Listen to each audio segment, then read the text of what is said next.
What's up everybody, it's your boy Ash here to talk about the movie House of Gucci. Alright, so in this movie we get a biopic about the lives of the members of the House of Gucci. Specifically Maurizio Gucci and his wife Patricia. Patricia ends up hiring someone to have her husband murdered. And so this movie kind of takes us on a roller coaster ride journey into their lives. How they met, how they get married, their lives together, how they separate, and then ultimately how she decides to have him whacked.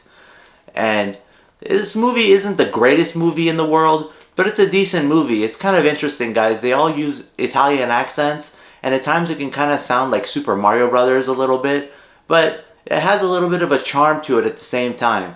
It's an interesting movie. We see a window into the lives of the members of Gucci and the way they live their lives. And guys, I gotta tell you, they lived lavishly and beautifully, but to an end. At a certain point, all that came to an end for these guys, and their lives kind of ended up being shit. Today, in Gucci, it's just a multi-billion-dollar conglomerate, and no members of the House of Gucci even sit on the presiding board of Gucci at all. It's just all businessmen and women.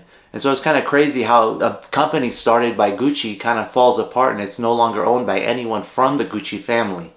The movie has a good flow to it. It's kind of slow at certain points. It's 2 hours and 40 minutes, so it kind of drags on a little bit. I checked my watch here and there just because it kind of felt like it was dragging on. Certain scenes kind of feel like they're going kind of slowly. The acting in this was, I thought, pretty good, guys. Everybody did a pretty good job. Aside from some of the accents being a little off, the acting was really good for the most part. Jared Leto has an interesting character in this. His name is Paolo. He's a member of the House of Gucci, and he's also a designer.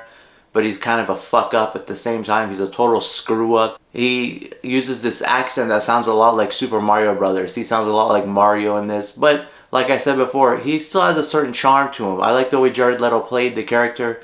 Some people have said it looks kind of corny and cheesy, but it looks okay. It's funny. He plays him in a funny way. Lady Gaga does a really good job, guys. She has a wide range of emotions in this movie. You see her ups and downs, lows and highs. And she does those really, really well. She does a really good job of making you hate her at certain points and like her at certain points. It's really interesting. Adam Driver plays Maurizio, and he's really, really great, guys. Adam Driver gives a really good performance. You really start to root for this character and really like him and become heartbroken when he's assassinated at the end.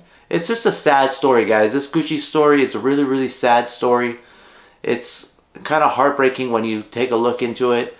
And it's got to be difficult for the members of the family to watch this movie now and really take it in and see what happened to their family as it kind of crumbles beneath them. But for the most part, this movie was enjoyable. It was okay. It wasn't bad. What would I give this movie? I'd give it a creme de la out of a creme de la creme rating. I can't give it a creme de la creme because it wasn't perfect. And it wasn't bad enough to say just a creme.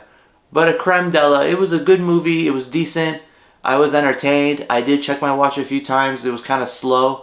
But for the most part, I had a good time and I enjoyed watching this film. Let me know what you guys think of this film. Are you guys excited to watch it? Let me know in the comment section below. Alright guys, I'll check you out on the next According to Ash.